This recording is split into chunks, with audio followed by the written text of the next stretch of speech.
ଭାରତର ପ୍ରଥମ ମହିଳା ନୋବେଲ ପୁରସ୍କାର ବିଜେତା ମଦର ଟେରେସା। ପ୍ରଥମ ମହିଳା ଆଇପିଏସ୍ କିରଣ ବେଦୀ।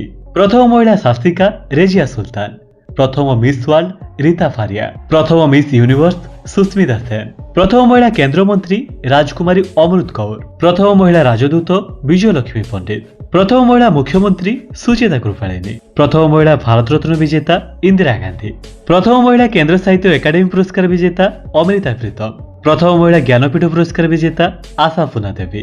ପ୍ରଥମ ମହିଳା ଅଶୋକ ଚକ୍ର ବିଜେତା ନୀରଜା ଭାନୁର। ଅଲିମ୍ପିକରେ ଭାଗ ନେଇଥିବା ପ୍ରଥମ ଭାରତୀୟ ମହିଳା ନୀଳିମା ଘୋଷ।